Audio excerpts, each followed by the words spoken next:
Art Deco Weekend. We have tours that we only do at this time of the year. So we have a daily tour, a regular tour, but we have some special tours that will only be available today or tomorrow. So I urge everybody to check that out. How do they find those? Oh, okay. So MDPLL. So if you go on the internet, or if you want to just sign up for it, our reception center is on Ocean Drive and 10th Street. So we're on 10th Street right now. If you walk right toward the beach, you will walk in, it says the Art Deco Welcome Center. Okay? We're also the Welcome Center for the city of Miami Beach. So besides information about MDPL and our events in Art Deco Weekend, if you want information about other tours or other information in Miami Beach, you can go to our Welcome Center as well. I also encourage people, if you enjoy this kind of activity, that you perhaps consider becoming a member of MDPL as well. We also want to thank our sponsor, our partner in this, the Wolfsonian. Every year when we do this, the Wolfsonian is very generous in opening up their doors to us and helping us with this lecture series, and it's a great partnership to have. And I'm going to hand it over to Harvey, who can introduce our speakers. Good morning, everyone. My name is Michael Hughes. Can you all hear me? Is this thing working correctly? Very good. Before I begin, I just want to acknowledge some of my colleagues in the building. Our director, Casey Stedman's in the back there. We curated a beautiful exhibition just one floor below Aerial Vision. She's back here. And Oscar and John over here are doing their best work to get our visuals working. The good news about Mr. Mattel is he has so many visuals that we brought some with us today. So if we can't get the breadth of the collection on screen, we'll do so. And the last person I want to just introduce, if you've never met Mr. Wolfson, the founder of the Wolfsonian, he's here with one of our board members, Susie Cohen, of Ocean Drive. So it's very much a South Beach kind of experience here with the Wolfsonian, and we're happy to be a part of Art Deco Weekend. What I wanted to do is make sure we got going, because we only had an hour today, and to have Harvey Mattel with us is really a very special and extraordinary experience. He's been a South Florida resident for over 50 years. He's enjoyed a successful career as both a trial and real estate transaction attorney, as well as a real estate development background, including a building or maybe more here on South Beach. At 19, he attended a barn auction in Carlisle, Pennsylvania, and he purchased a vintage Planters peanut jar for $8. And so began a lifetime of collecting. From the first time he saw the architecture here in our community, though, he found his passion, which was in hindsight a love of industrial design. It has morphed into a collection of vintage jukeboxes, to radios, to a host of companion Art Nouveau and Art Deco objects. The focus of the collection today is radio and radio-related objects, from the earliest sets that were no more than gadgets to space-age design objects of the 1970s. As we will learn today and throughout the talks over the weekend, tracing the history of radio design, one can see the experimental use of different materials and color not previously used in commercial products. The iconic names of 20th century industrial design, Raymond Loewy, Walter Gerwin T., John Bastos, John Morgan, and Harold Van Doren, all had significant impact on radio design. And the Wolfsonian, I'm proud to say, has complete history with Harvey Mattel, which a few of you in the audience also have a complete history with the Wolfsonian, which means you were here since day one. And Harvey has been with us since day one, and almost every year we benefit either from a gift or an object that Harvey has gifted to us. And we did a 2017 exhibition on radios during Radio Fest, which was really sort of the beginning of bringing Harvey in to narrate on his collection. I also want to introduce a man named Rafael Portilla, who's working with us. He's an FIU student. He's been now in 3 semesters doing his hard work to catalog Mr. Mattel's collection, and we want to always acknowledge our FIU students. Harvey, I'll let you just any self-introduction before we have any questions and begin. Well, I hope I can live up to that. Well, we're going to have to wing it a little. Raphael and I and the museum staff spent days getting a 50-slide show for you, so we're going to have to work with what's here, but we'll do the best we can. Raphael will assist, and he's got his gloves on to lift things up so you can see them. The theme of Art Deco Weekend is the 100th anniversary of radio coming to Miami Beach. So we're going back 100 years to 1921, 22 for the first broadcasts of radio. And we're going to start there and we're going to end today. We're going to go through the 100 years and the impact of radio on world history and the 20th century, which was quite significant. So when radio started in 1921, Raphael, if I could ask you to assist me to hold up.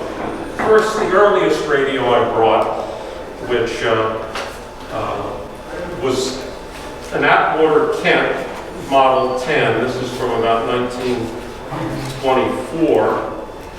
And this would be what the early radio enthusiasts would have. It's little more than a gadget of tuners and tubes and parts on a board, which they call a breadboard today. And in order to pull in a station, you would have to either have headphones or an external speaker, because there isn't a speaker on there. And you'd have to fiddle with these 3 knobs and hoping to pull in a station that maybe had 50 watts or 60 watts. Then you had to somehow convince your wife that this would have a place in the house, because it really didn't have much design feature to it. It was all technical. Okay, so let's put that down. And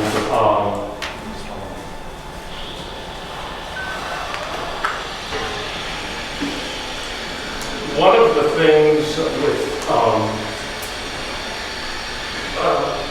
the capitalist system is marketing.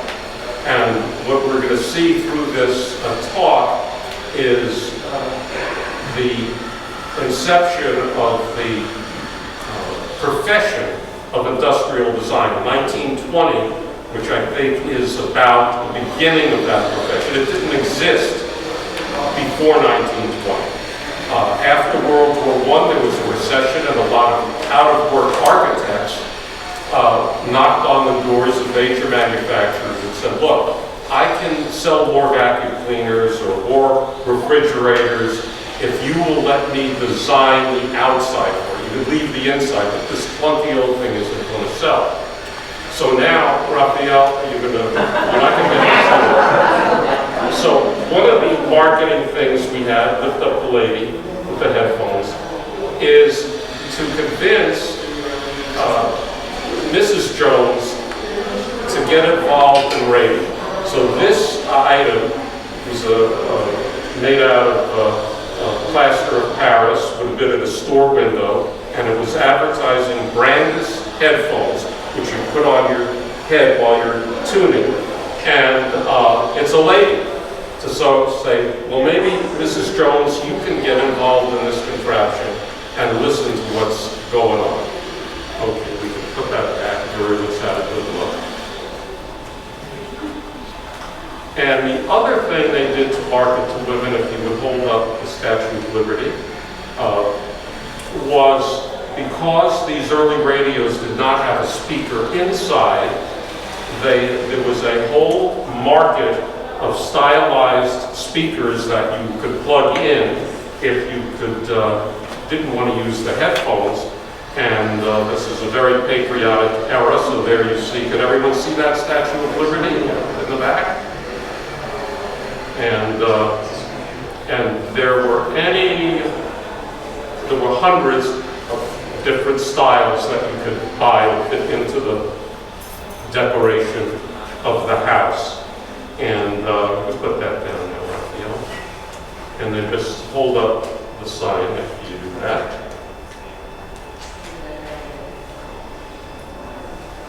And of course, they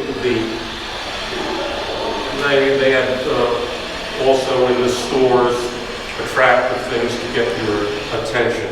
Atwater Kent actually was the name of a Philadelphia industrialist, just like Elon Musk of the day, and he started in radios, and the early radios that were McMurdo Silver and Scott, those were the names of the people because they had big egos. You can put that back if everyone saw it.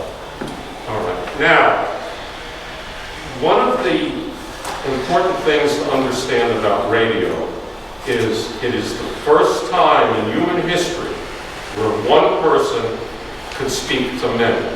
Until then, you either spoke to someone, you had a carrier pigeon, or you had the telephone is one-on-one, or the telegraph. It was the first time that one person could speak to many other than from the back of the train and get like in a gathering like this. So it really did have an impact, and if you could hold up the other Atwater Kent sign. This to illustrate that, this poster, this advertising poster for Atwater Kent was to show people, this was for the 1924 presidential election, which was Calvin Coolidge versus John W. Davis of West Virginia. And you can see there's a donkey on an elephant, and it's saying if you buy the Atwater Kent radio, you now, for the first time, can participate by listening to what's going on for the selection of the presidential candidates. So that was 1924. Now,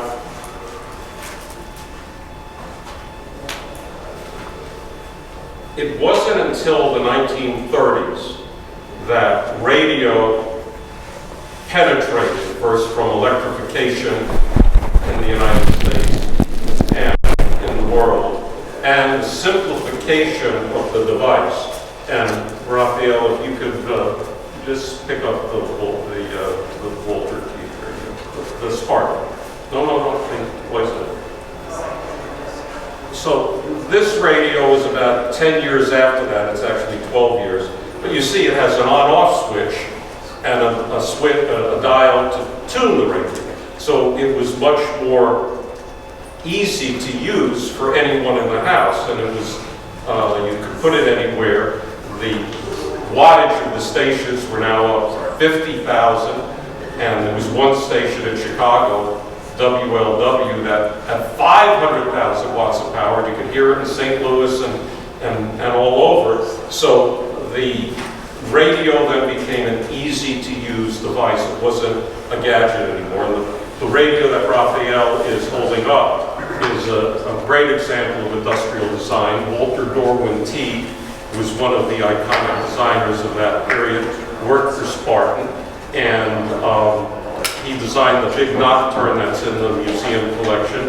And you see you have the use of new materials. Before you only had wood and then bakelite, but you have a poison A front, you have a little grill cloth to hide the speaker, which is a turtle, and it matched the color of the Poison A front. You could get a red one, a brown one, and a gold one. And the case was catalytic, which we'll get to in a moment. But that, now we're into the 1930s.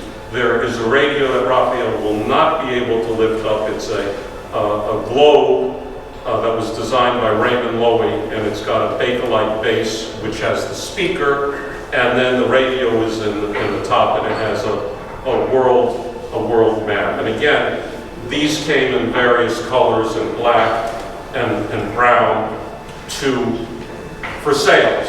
So it would fit in the home, you could do that. Now, that's a white one.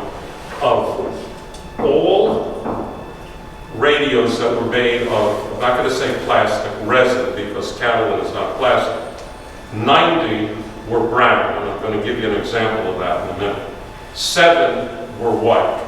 And the other 3% of the various colors that you see, and unfortunately we don't have a visual to show you the array of colors, but we'll give you an idea. Now, why was it brown? Because you're transitioning from wood cabinets to a new material, and people weren't sure if this was quite quality, and they didn't want to have people look askance at them. Oh, you've got, what is that? It's not made out of wood. So most of them, people wanted the brown color. And those are fairly plentiful, the ones in various colors other than white. White normally would end up in a kitchen. Now, if you hold up the radio nurse for us, this would be out of a material called Bakelite. It was a Swiss scientist named Bakelon who invented it. And they came in mostly this brown color. And it was pretty sturdy, and so it was widely used. Now, if you see I call this the radio nurse because that's what Zenith dubbed it. And for those of you who are either historians or old enough to remember Charles Lindbergh, in 1932, his baby son was kidnapped because in those days there was no air conditioning. And you left your windows open, and he was the most famous person in the world in 1932. And unfortunately, the baby was not found alive, and there was sort of a show trial for somebody who was accused of the crime, who was electrocuted, and the nation was in a panic. Anyone who had a child was in a panic. And Colonel McDonald, who was the president, the CEO of Zenith, said to his engineers, figure out something for my child I can put in the crib and take around the house to monitor what's going on in that bedroom. And so for the part that was in the crib, they weren't concerned what it looked like because no one was going to see it but mommy and daddy and when there was no company. But the other part, he wanted it to look good. So he hired Osamu Noguchi, who was a known designer of the 1930s, to create the radio nurse. And taking the cue from the name, he made it sort of like the nurse's head. And you carry that around with you where you were in the house and put it down, and through radio, it would monitor what was happening in the crib. Now, this was a big seller for Zenith. Put it down now. Has everyone seen it? Higher? Higher? Okay. So, it was a big seller for Zenith at the time, but it's very rare today. Why? Well, on December 7th, 1941, we had Pearl Harbor. And the way you showed your patriotism at that era wasn't too enlightened. Anything Japanese related, you showed your patriotism by destroying it publicly. And people would take that device and take it out to their front lawn with their neighbors and smash it because it had to do with Japan. And in fact, Osamu Noguchi was born in America, interned in one of the camps, and released after the war and continued his career. Okay, so we're still in the 1930s, and one of the other things that they did to market was to another group. And if you bring up the Stowe White and hold it up high so people can see it, we've taken care of Mom and Dad, but what about Junior? So this radio is 1938, made by Emerson and licensed by Disney. And it's got Stowe White and the Seven Dwarfs. And to understand the labor that went into these things, every one of these radios was hand painted by, first the electronics was made by hand, the case is made by hand, and the front is made by hand and then hand painted before it went out. And so the child's radios, and there were many, unfortunately, again with the slides, you had Rudolph and Charlie McCarthy, and they didn't survive because the kids destroyed them. This was a little better, so this survived. So everyone see this? It was high enough? There. So still in the, and I want you to know that I fought with Michael and John Vogel to bring these. He said, no, we have the PowerPoint, it's enough.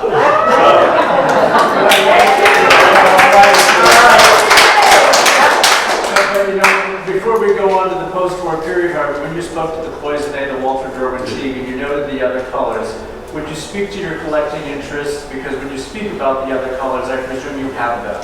I did. Or you're after them. I did. And so, even when you said Snow White or Rudolph the Red-Nosed Reindeer or Charlie McCarthy, I'm telling you, every novelty radio, every color in every radio, everything. Would you just speak to your how you just keep going in that direction? Not yet, but okay.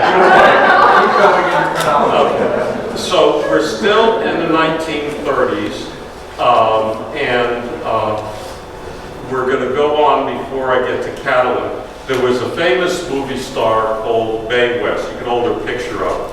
And she was a saucy gal, and she lived to a ripe old age. And she was an A-list movie star with a very saucy sense of humor. And she made movies with W.C. Fields where they would exchange double entendres the entire movie. She was the lady who coined the phrase, why don't you come up and see me sometime? And she was a very buxom gal. So you can put the picture down. And the next radio Raphael is going to lift up is what collectors have dubbed the Mae West. It wasn't sold.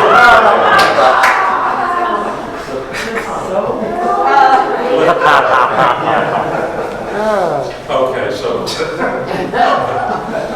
that is a very high quality radio. The cabinet, just hold it up. The cabinet. What's your test? Go ahead. You know, Raphael is careful because his wife's in the audience. He doesn't want to get too close. It's you see the cabinet with the bent wood. It is not easy to bend wood like that. So Emerson Radio that made the Stowe White contracted with Ingram Furniture Company, which was a high-quality furniture company in the United States, to make the cabinets, and they made the inside. Again, there's not only the use of wood here, you have fabric, concentric circles. This would be a Bakelite, I guess, pasties there, and you had two glass button dials there to tell you what band you were on. So these are all manufactured in large amounts, but all in factories, which kept a lot of people employed in the Depression. Because this is 1936, still right the heart of the Depression. Okay, so the next radio that we're going to go to is made out of a substance called catalin. The catalin is a resin that was cream colored, sort of like my trousers, and it would be in a vat, and they would pour in a dye, blue, red, whatever, and somebody would stir the vat by hand. It would be poured into a mold, and then the mold would be destroyed, and you'd have the case, which would be hand polished and finished, and then the insides placed in it, and then would be shipped to Macy's or Gimbel's or whatever the store was. So every Catalan radio is unique, sort of like a diamond. There aren't two that are identical, because depending on how the fellow or lady stirred, mostly men and men, stirred the vat and poured it into the mold, you'd have more or less marbling. And the desirability today on a collecting basis is the ones that were more highly marbled. Now, what was unknown at the time about the Catalan was its reaction to sunlight. They did not know about UV additives which would stop the effects of the sun. So the radio, in a moment that Raphael is going to hold up, which looks to be amber and red, was originally red and white. And so hold it up and understand, this was probably in a kitchen. It was red and white. And over time, it got that lovely patina. Now, can you make it white again? Yes. You can by carefully, with jeweler's sandpaper, taking off the tarnish of the tobacco. But every time you lose a little bit of material, and eventually you'll have no radio left. So collectors who treasure what you have, they don't no longer. There are books where you can see what they would look like, but originally that was red and white. Now what Raphael is holding, and hold it higher because there are people in the back there, and this is what I call the 57 Chevy of Catalan radios. It's one of the first that collectors find. It has this sense of motion. This would have been right at the end of the 30s, 1939 to 1940. It's a pre-war model that has gumdrop knobs and a different dial than the one post-war. And this was made in Brooklyn, New York. It's called a FADA, F-A-D-A, and it stood for Frank A. D'Andrea, who made them in Long Island City, New York. Okay, we're sort of done with that. And the focus of my collection, the first 15 years, and let's say I started 85 or 86, I only focused on Catalan. And then, when I had gotten a fair amount of Catalan, and the Catalan had gotten to be very, very expensive, there's a side story I'll have about that. They got from the hundreds of dollars into the thousands and into the tens of thousands. And when I had amassed a few radios, some of which were Catalan, I had one in my bedroom, and for my 40th birthday, my staff gave me a present, a tiny little kit. And so my parents, who came from Europe, and we were very modest growing up. We didn't have a lot of money. When they'd come over to the house, and they'd see the array of radios, and I was paying in the hundreds of dollars for them. My father says, well, how much are you paying for those radios? And I said, oh, this one, I didn't want to upset him, so I said, this one is $5, this one is $10. And so he turns to my mother and says, Frida, still throwing out his money. So here comes the cat. And the cat's being exploratory. One night I hear a crash.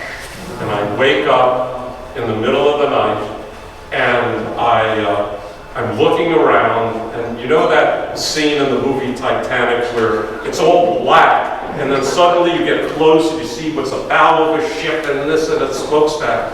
I look down, and there's one of my Catalan radios in pieces. The cat, of course, was nowhere to be found. I would have had a shortened life if I had found it. But, so the next day, I call my mother, and I'm lamenting, what did I need a cat for, and it broke my radio. And she said, you know what, quit your belly aching, take $5 out of your wallet, and buy another radio. So the moral of that story is never lie to your mother. Okay, so 1940, we have all of the events of World War II upon facing us. And 1933, I'm going to backtrack, a seminal year in world history, two events happen. In January, Adolf Hitler comes to power in Germany, and Franklin Roosevelt in March becomes president of the United States. And this, throw that man. Where's that cat?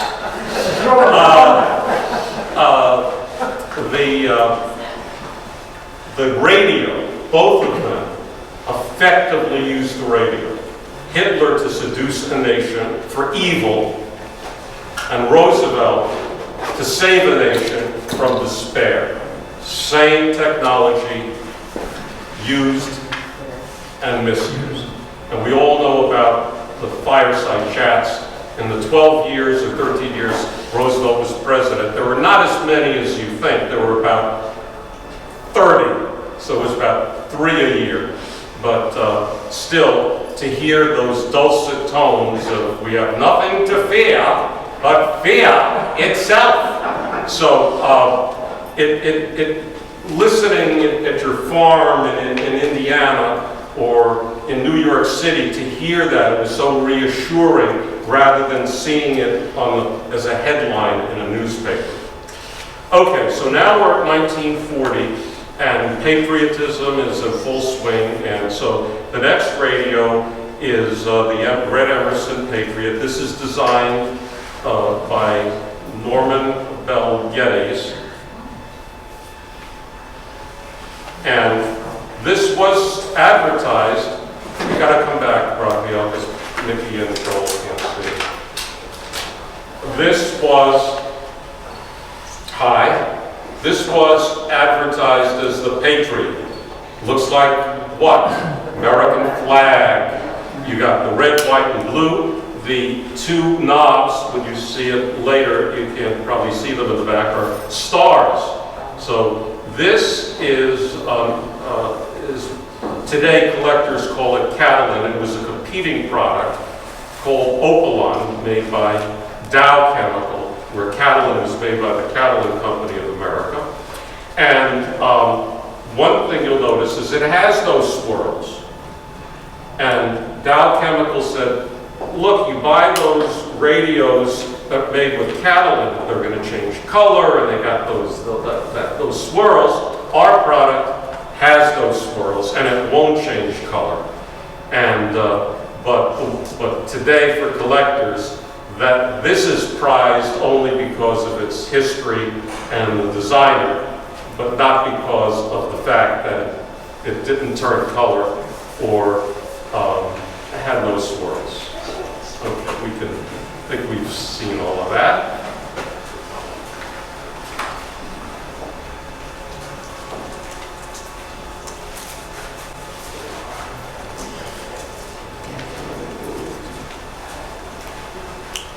Okay, so now World War II is over. And during World War II, the United States government poured every cent it had and more by selling what they used to call war bonds, and now we call savings bonds, for technology to try to outdo the Germans and the Japanese, and they got the atom. And there was one other thing that happened which really changed the world again. This is what powered radios until the 1950s. It's a vacuum tube. And it did two things. It pulled in the signal and it amplified the signal. So we had radios that were the little ones that you saw that Raphael held up, like 5 tubes or 6 tubes. There were big consoles that, again, we can't show you, that have 35 tubes. That would be very expensive. And in order to make this work, you need 120 volts. There's only one place to get that, even today. That's the electric socket. That's up in the ceiling somewhere. And so, if you had a radio, mom and dad, if you were lucky to have a radio, you could afford it, mom and dad would control the dial. And they would know what you were listening to, and there was no portability. Out of World War II technology, in 1948, Bell Labs perfected the transistor. And the transistor was first commercially marketed in 1954, the very first transistor radio. If you can handle both, you can show the two colors there. This is also a Raymond Loewy design. This is the very first transistor radio ever made. It's a Regency TR1. It was made in Indianapolis, Indiana, and it has 4 transistors, and it was an AM radio, and it could pull in those stations. These would have probably been marketed at Christmas time, and it came in various colors. And to give you an idea of how seminal an invention this was, again, for those of you who have a historical perspective and or maybe old enough, 1954 was a movie produced called Around the World in 80 Days. And the producer was Mike Todd, who was Steven Spielberg and Martin Scorsese rolled into one at the time. He's a very powerful producer. He's married to Elizabeth Taylor, the #1 actress in the world. And as a Christmas gift that year to the major cast members and other Hollywood dignitaries, the green radio in a gift box was presented to these people. I once had an opportunity, which I regrettably passed on, to buy the Shirley MacLaine radio in the box. The Elizabeth Taylor radio did trade some years ago, and but you were paying a lot of money for the box because it was the same radio. But again, it would have been nice from a historical perspective. But that's how important that was. That would be about $700 in today's dollars. And remember, you're buying a house for $8,000. So that was 1954. And you notice it has a brass dial and the on-off switch matches the color of the case. It was very well made. You can put those down. And then in 1955, until 1955 and still in 1955, everything you saw here was made in the United States of America. We made everything and for the world. But in 1955, the President Eisenhower was concerned that Germany and Japan were still not recovering fast enough, very worried about Stalin and the spread of communism, and he said, we have to help those economies, we have to do more. RCA, Radio Corporation of America, held most of the patents on the making of a radio. They had to get royalties. It was then the largest company in the world. And he said to RCA, you have to let the Germans and you have to let the Japanese make radios, and you have to waive your royalties. And they did, I guess, somewhat involuntarily. And in 1955 and 6, we start to see Japanese-made transistor radios. Again, because we don't have the video, I can't show you the very first one that came to America, but it was a Sony product, model TR63 in various colors, a quality product. It wasn't cheap. But after that, the floodgates opened and there were all sorts of cheap imitators. And so hold up the Zenith first, the Owl Light, pink one. And so just to take that one first. This Zenith was still sort of the Rolls Royce of radios, and this was one of their first radios. This one is a 56 model, and again, pink was to market to ladies. It came in white and black and maroon. And this was a quality product. If I can hold that for a second, maybe I can actually see if this thing will pull in the station.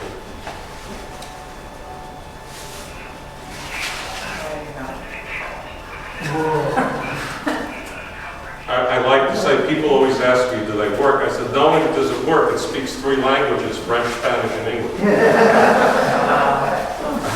Okay, so now Raphael is going to hold up a Japanese radio. Does it look similar? So the Zenith radio, that's 1/10 of the price of the Zenith radio and 1/10 of the quality. But just like when Walmart swept the nation, and we had a middle class of the florist and the druggist and the pet store, everybody flocked to the price.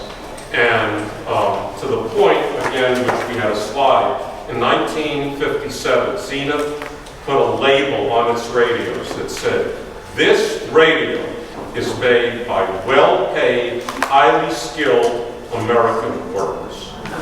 And so we knew the problem in 1957 and did nothing about it, and we know the problem today and we do nothing about it. But 7 years after the manufacture of that radio in 1957, Zenith could no longer profitably make radios or televisions in the United States of America.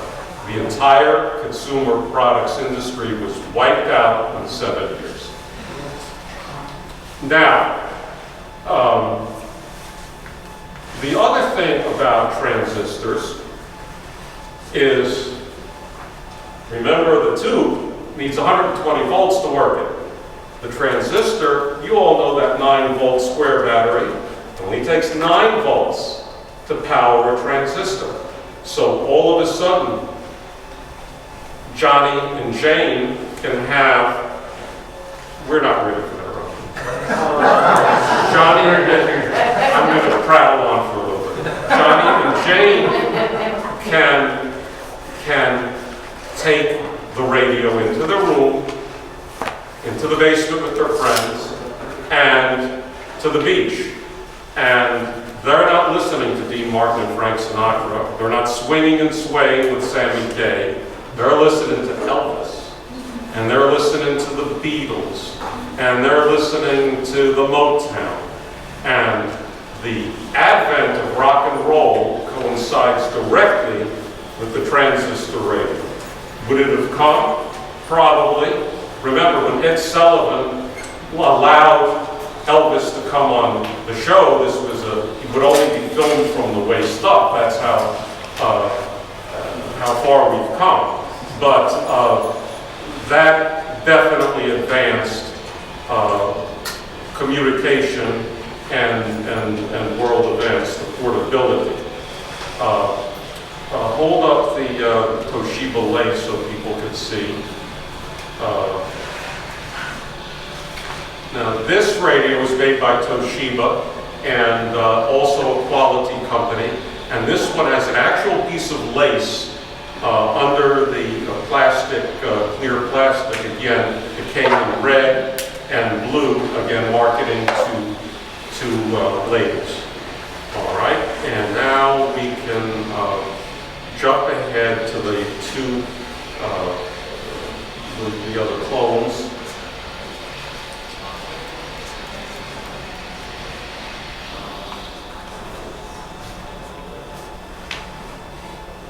Okay, this is a Zenith, and everyone was copying Zenith. So in the left hand, I'll hold it sideways. In the left hand is a Zenith radio. This is considered the finest transistor radio made, AM radio. This is about 1962. And then on the other side, you have a cheap Japanese imitation. And they say, we're not copying anything until Raphael turns his wrist, and then what are you suing us for? We're not copying. Okay, so we can put those away. Everyone get their look. And then we're going to hold up the little owl. And again, this would be a 1960 radio, again designed for kids, and it's in the shape of an owl with little jewels and Japanese, but by then everything was made in Japan. Let's see if we can make the owl talk.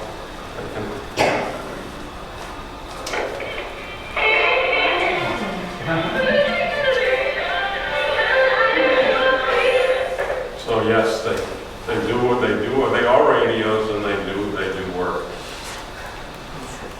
I love you turning the eyes. Okay, so you think you can hold up that microphone? Yeah, sure. Now, when Michael said, there's not only radios, but there are associated products. This radio was first made in 1945, and it was made for 9 years. It's an RCA 77, and you see what they call a flag. It was WNW in New York. So you wonder in 1945, did they announce the end of World War II? What's the history of this thing? Who spoke in it, and what did people hear? And there are collectors who focus only on microphones. There are collectors, as I did for 15 years, who collected only Catalan. There are people who collect early radios and wood, and it's only designers. But somewhere along the way, I met a man named Mitchell Wolfson, and he didn't have any focus, and no one was putting him away. I started to lose focus and see the beauty and the importance of the other devices, and I owe a debt of gratitude to the Wolfsonian, because at one point in my life, my sister was going to have me committed, and now I have become, thanks to the Wolfsonian, a preservationist and an expert. So that window of opportunity has passed. You could put that down. That's kind of heavy. So.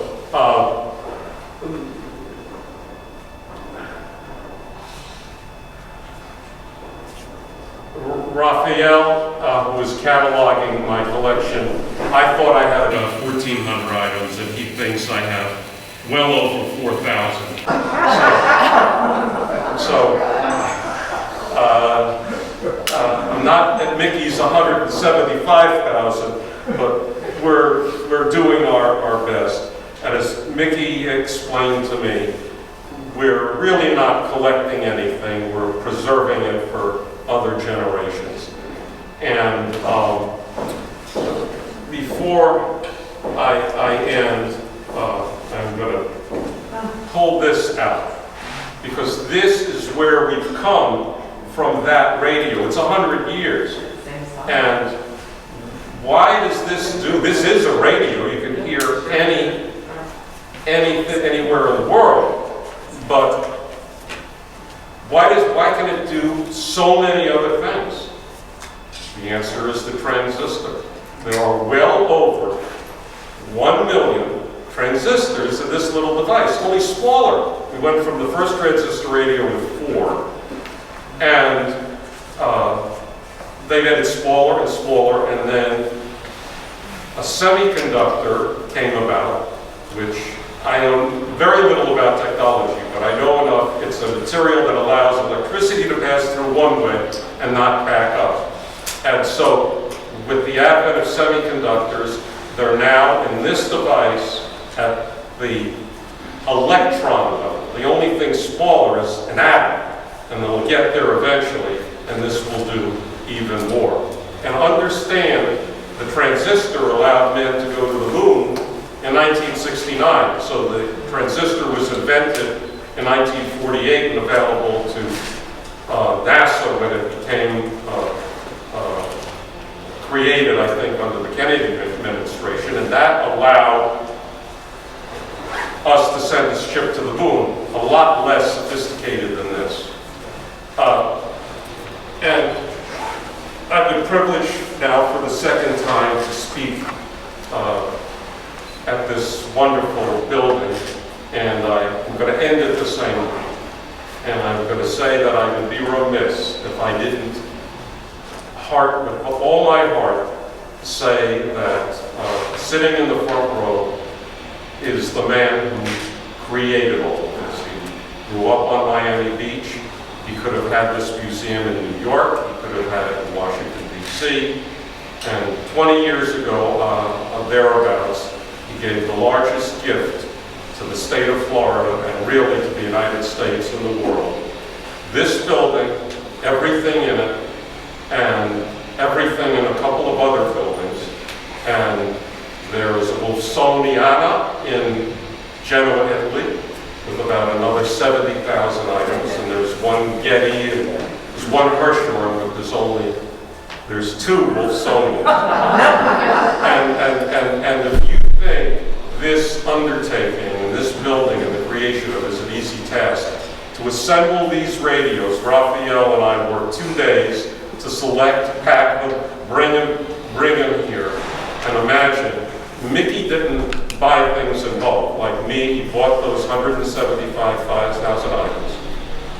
Passionately, with love, and a lot of those things that you see on this table and in this building, people thought were junk. And if it wasn't for this man, it wouldn't be here for us. And imagine propaganda of the fascists in Germany and Italy. Who wanted that? They were destroying them. But it is important to see how a nation was seduced to evil. And the only reason is because of this man sitting here, and he's the one who should deserve the applause at the end of this time.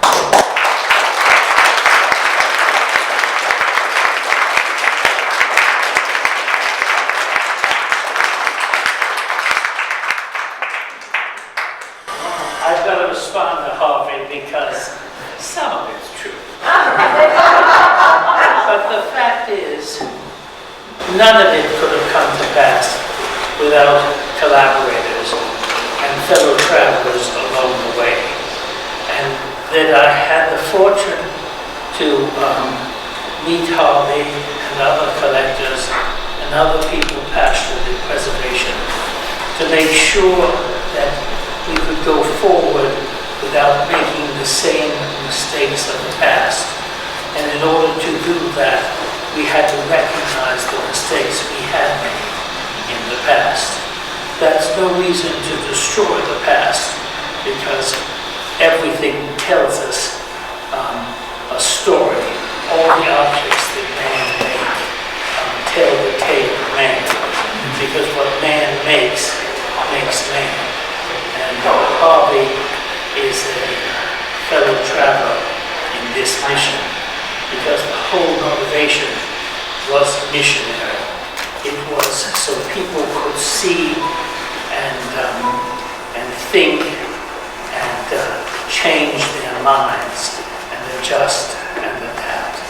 And I'm so pleased that the nation seems competent to achieve that, because here we are changing, adapting, adjusting, and moving forward, no matter what we read in the papers.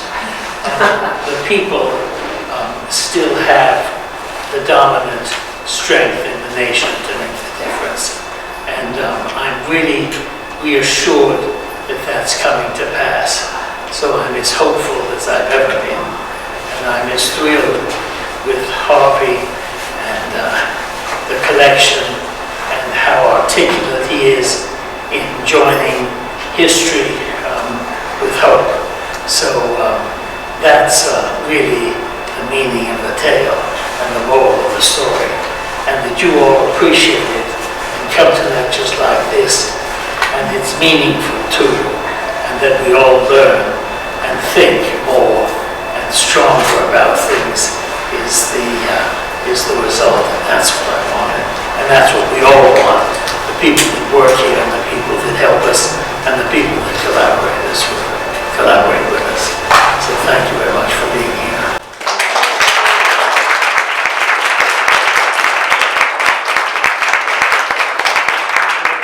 Thank you, everyone. I'm sorry we weren't able to get some visuals, but our director was kind enough to say we have a lovely catalog as your consolation prize, which is Founder's Choice, which we had published upon Mickey's 80th birthday in 2019.